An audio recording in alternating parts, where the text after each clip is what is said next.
দিনের প্রথম উপার্জনকে ভক্তি জানানো।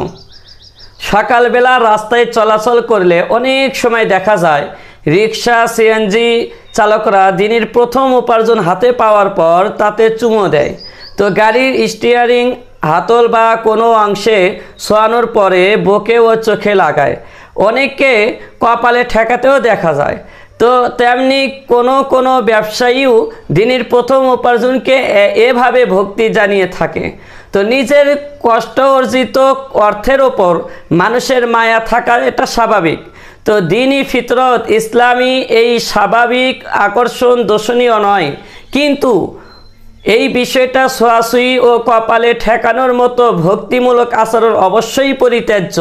প্রথম উপার্জনকে ভক্তি জানালে পরবর্তী উপার্জনের পথ সুগম হবে, এমন ধারণা সম্পূর্ণ ভিত্তিহীন।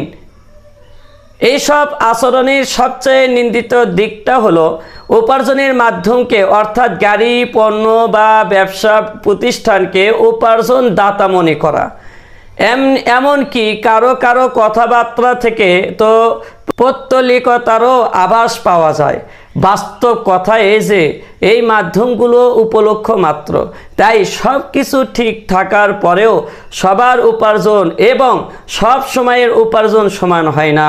তো উপার্জন ও রিজিক একমাত্র আল্লাহ পাক রব্বুল আলামিনেরই হাতে। তিনি কখন কাকে কিভাবে রিজিক দেবেন এবং কোন উপায়ে রিজিক দেবেন তা একমাত্র তিনিই জানেন। তো মানুষের কাজ হলো হালাল উপার্জনের চেষ্টায় আল্লাহ পাক রব্বুল আলামিনের দেওয়া মেধা ও শক্তি ব্যবহার করা এবং আল্লাহর কাছে রিজিক প্রার্থনা করা। এরপর মাওলায়ে কারীম দয়া করে বান্দাকে যা কিছু দান করেন তার ওপর সন্তুষ্ট থাকা এবং তার শুকরগুজারি করা। সর্বোপরি এই অটল বিশ্বাস রাখা যে উপার্জন আল্লাহ পাক রব্বুল আলামিনের নিয়ামত মাত্র। তো নিয়ামতের শুকরিয়া আদায় করলে আল্লাহ তাআলা তা বাড়িয়ে দেন। তো কোরআনে কারিমে আল্লাহ পাক রব্বুল আলামিন ইরশাদ করেন, লা ইন শাকারতুম লা আযীদান্নাকুম, যে তোমরা যদি শুকর করো তাহলে অবশ্যই তোমাদেরকে আরো বেশি দান করব। তো উপার্জন হাতে আসার পর এই হলো একজন মুমিনের কর্তব্য।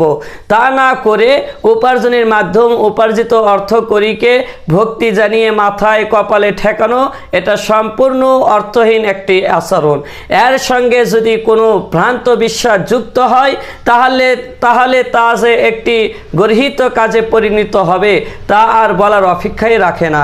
অতএব আমরা এই সমস্ত ভিত্তিহীন কাজ থেকে বেঁচে থাকার চেষ্টা করব ইনশাল্লাহ।